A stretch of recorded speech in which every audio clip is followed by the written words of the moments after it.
안녕하세요. 한양대학교 이케대 연구실 석사과정 임소연입니다. 제 논문의 주제는 열등가이로를 이용한 순행식 초고속 모터의 온도 분포 예측입니다. 발표 시작하겠습니다. 목차는 다음과 같이 구성되어 있고, 먼저 첫 번째 소개 부분에서는 대상 모터가 수소 연료전지 자동차의 공기 압축기를 구동하는 초고속 표면 부착형 연구자석 동기 모터이기 때문에 연료전지와 공기 압축기에 대해 간단히 소개합니다. 그리고 열등가이로에 입력이 되는 손실과 열애석의 필요성에 대해 설명드리고, 열등가이로를 이용한 열애석의 장점에 대해 소개합니다. 두 번째 열등가이로 부분에서는 전도, 대류, 접촉, 열전달의 모델링 방법에 대해 설명합니다. 또한 열원이 되는 손실들과 그것들을 반영한 방법에 대해 설명하고, 모터의 전체 열등가이로가 어떻게 구성되는지 보여드립니다. 세 번째 순행 냉각 방식에서는 일정 표면 온도 조건에서 유체로의 열전달률식으로부터 쿨링 채널의 방열량을 계산하고 이를 프레임에 반영하는 과정에 대해 설명합니다. 네 번째 온도 분포 예측에서는 앞에서 모델링한 열등가이로를 이용하여 손실, 재질 정보, 형상을 입력했을 때 모터의 온도 분포를 예측하고 이에 대해 분석합니다. 마지막으로 결론 부분에서는 제 논문에 대한 요약과 열등가이로를 어떻게 활용할 수 있는지에 대한 예시를 보여드리고 발표를 마무리하도록 하겠습니다. 먼저 소개입니다. 대상 모터는 수소 연료전지 자동차의 공기 압축기를 구동하는 초고속 SPM-SM입니다. 연료전지는 수소와 산소의 전기 화학 반응을 이용해 전기를 생성하는 시스템이고, 연료전지에서 발생된 전기로 모터를 구동하여 운행하는 시스템이 연료전지 자동차입니다. 연료전지 시스템은 수소 탱크로부터 수소를 공급하는 수소 공급계와 산소를 공급하는 공기 공급계로 이루어져 있으며, 공기 공급계는 공기를 흡입하여 압축하는 공기 압축기와 압축된 공기의 온도를 낮추고 가습하는 가습장치로 구성됩니다. 여기서 공기 압축기는 공기를 원하는 압력과 유량으로 압축하는 부분과 압축부를 고속으로 회전시키기 위한 모터로 구성됩니다. 논문에서 온도 분포 예측의 대상이 되는 모터가 바로 이 부분이 됩니다. 공기 압축기 구동 모터는 높은 압력과 많은 유량을 연료전지에 공급해주기 위해 초고속 운전을 하게 되고, 그로 인한 손실이 발생합니다. 손실의 발생은 모터 내부의 열을 증가시키게 되어 그에 따른 저항의 증가와 불가역 감자 발생으로 인한 연구자석의 성능 저하가 결국 모터의 성능 저하를 가져오게 됩니다. 따라서 모터 내부의 온도 증가로 인해 모터 성능이 저하되지 않도록 손실 및 열애석을 통해 미리 온도 분포를 예측해야 합니다. 또한 손실 및 열애석을 통해 모터의 절연 계급과 냉각 방식 또한 결정할 수 있습니다. 모터 건선의 최대 허용 온도로부터 모터의 절연 계급이 정해지게 되는데, 건선의 온도 증가가 한계치를 초과하게 되어 절연 파괴가 일어나면 더 이상 모터를 구동할 수 없기 때문에 이는 모터 수명과도 연결되는 중요한 요소가 됩니다. 냉각 방식은 전류 밀도뿐만 아니라 모터 사이즈와 관련되는 요소이므로 모터의 열애석을 통해 적절한 냉각 방식을 결정할 수 있습니다. 이러한 열애석 방법으로 열등가이로를 이용했을 때의 장점은 크게 4가지가 있습니다. 먼저 모터를 할로우 실린더의 형상으로 등가했을 경우 기본 열등가이로를 다음 그림과 같이 나타낼 수 있습니다. 이는 손실을 열원의 형태로 입력함으로써 각 부분에 대한 열 발생을 고려할 수 있고, 열 저항과 연료량이 모터 형상과 재질 정보로 표현되므로 치수 정보만 입력해주며 모터의 열 특성 예측이 가능합니다. 또한 연료량이 전기회로의 커패시턴스와 상사성을 가지므로 과도 상태를 반영해 줄 수 있고, CFD나 FEA에 비해 해석 시간이 짧다는 장점을 가집니다. 따라서 열등가이로를 이용해서 열 해석 시간이 단축되면 모터 설계 단계에서 설계 변수에 따라 즉각적으로 열 특성 예측이 가능하게 되므로 열 특성 및 전자기 특성의 상호 보완 설계가 가능하게 됩니다.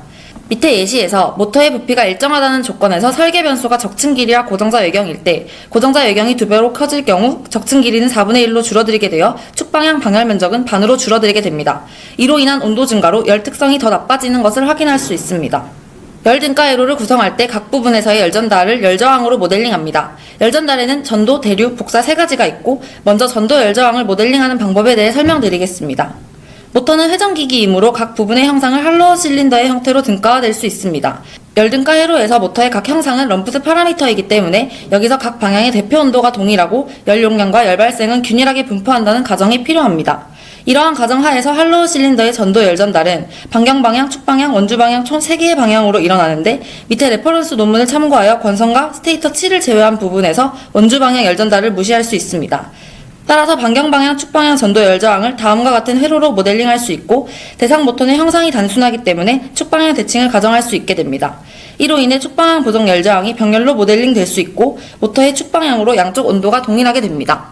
정리하면 축방향 대칭을 가정했을 경우 모터를 하프 모델로 구성할 수 있고, 각 방향에서의 대표 온도가 동일하다고 가정했으므로 반경방향, 축방향 전도 열저항을 3차원 네트워크로 모델링할 수 있습니다. 이때 각 부분의 열저항식은 다음과 같고, 식에서 알 수 있듯이 형상과 재질 정보만으로 전도 열저항이 표현되므로 치수 정보만으로 열 특성 예측이 가능하다는 것을 보여줍니다.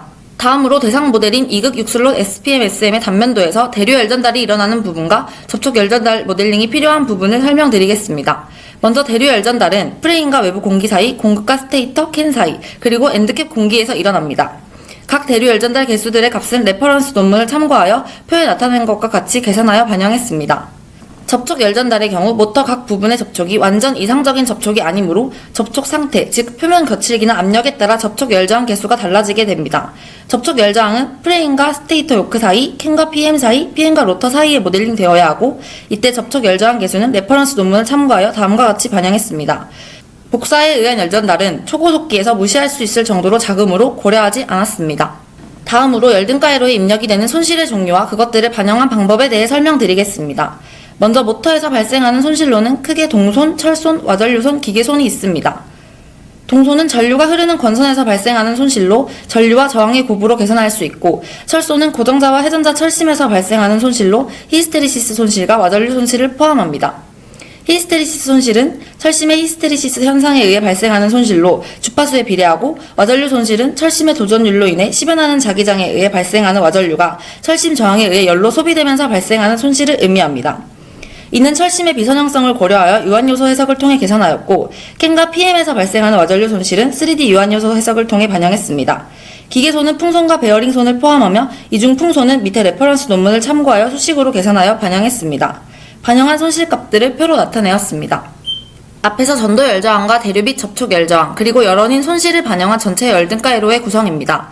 프레임에서부터 엔드커버까지 모터 전체 형상을 다음과 같은 등가이로로 나타낼 수 있습니다. 여기서 프레임의 워터재킷으로 반영된 방열량이 순행 냉각 방식을 고려한 부분이 되고, 이를 계산한 방법에 대해 설명드리겠습니다. 순행 냉각 방식을 적용하기 위해 쿨링 채널의 연료량을 계산해야 합니다. 여기서 유체의 속도와 표면 온도, 즉 프레임의 온도는 일정하고, 완전히 발달된 유동을 가정했을 때 일정 표면 온도 조건에서 유체로의 열전달률식은 다음과 같게 됩니다.